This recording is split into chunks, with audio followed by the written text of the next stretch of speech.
ఈ వీడియోలో ఒక కాంపోనెంట్ అన్మౌంట్ అయినప్పుడు, అంటే కాంపోనెంట్ రిమూవ్ అయిపోయినప్పుడు మనం ఏదైనా ఒక ఫంక్షన్ని కాల్ చేయాలన్నా, ఏదైనా ఒక పనిని కంప్లీట్ చేయాలన్నా, నేను స్టార్టింగ్లో ఒక ఎగ్జాంపుల్ చెప్పాను.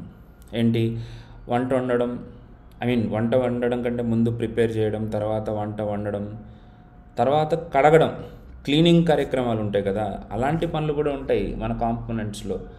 ఆ క్లీనింగ్ వర్క్ చేయాలన్నా మనకు ఒక పొజిషన్ కావాలి, మనకు ఒక ప్లేస్ కావాలి. ఆ ప్లేస్ అనేది ఒక ఫంక్షన్ అవ్వాలన్నమాట. ఆ ఫంక్షన్ ఎప్పుడు కాల్ అవ్వాలి అని అంటే రిమూవ్ అయిపోయినప్పుడు, అంటే అన్మౌంట్ అయినప్పుడు కాల్ అవ్వాలి అని అంటే ఆ ఫంక్షన్ ఎక్కడ రాస్తాం, ఎలా రాస్తాం, దానికోసం సపరేట్ యూజ్ ఎఫెక్ట్ ఏమన్నా ఉందా?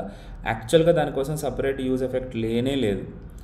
ఏమవుతుంది అని అంటే మనం ఏదైతే మౌంటింగ్ టైంలో కాల్ చేసిన యూజ్ ఎఫెక్ట్ ఉందో ఆ యూజ్ ఎఫెక్ట్లో నుంచే మనము ఏదైతే ఫంక్షన్ని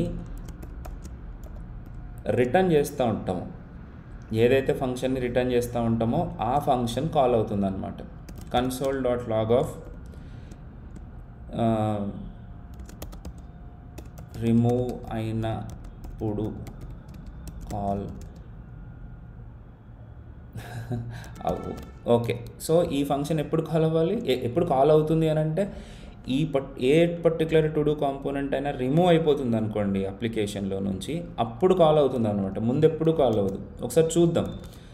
సో ఈ ఫంక్షన్ని నేను ఈ అప్లికేషన్ని లోడ్ చేసినప్పుడు ప్రతి టు డూ కాంపోనెంట్ లోడ్ అయినప్పుడల్లా ఆ పర్టికులర్ టు డూ లోడ్ అయినట్టు మనకు కన్సోల్లో డిస్ప్లే అయింది.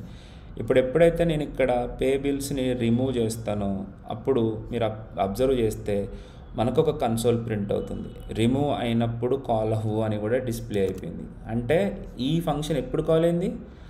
ఆ పర్టికులర్ టు డూ మన కాంపోనెంట్లో నుంచి రిమూవ్ అయిపోయినప్పుడు కాల్ అయింది. దీన్ని అన్మౌంటింగ్ ఫంక్షన్ కాల్ అంటారు. సో వీటిని మనము చాలా ప్లేసెస్లో యూజ్ చేస్తాం. ఫర్ ఎగ్జాంపుల్ ఒక జీమెయిల్ని రిమూవ్ చేసామనుకోండి, కింద మనకి కనపడుతుంది. ఒకసారి ఊరికే చిన్న ఎగ్జాంపుల్ చూపిస్తాను. జీమెయిల్లో ఏదైనా ఒక జీమెయిల్ని ఇక్కడ నేను ఇది సెలెక్ట్ చేసి ఇక్కడ రిమూవ్ చేయగానే కింద ఇది చూడండి, ఇక్కడ కనపడుతుంది కదా. ఇది ఎప్పుడు అంటే అది కాంపోనెంట్ అన్మౌంట్ అయినప్పుడు ఇది వచ్చింది. ఆటోమేటిక్గా ఒక 5 seconds తర్వాత ఇది రిమూవ్ కూడా అయిపోతుంది. అంటే ఒక్కొక్కసారి కొన్ని పనులు చేయాల్సి ఉంటుంది కదా. సపోజ్ మీరు పొరపాటున రిమూవ్ చేశారు అని అంటే మళ్ళీ బ్యాక్ రావడానికి ఏదో ఒకటి మనకు ఒక ఫంక్షన్ ఉండాలి కదా. ఆ ఫంక్షన్కి ఉన్న ప్లేస్ ఇది అనమాట. So hope you like it. మీరు మిగతా వీడియోస్ అన్నీ చూడండి.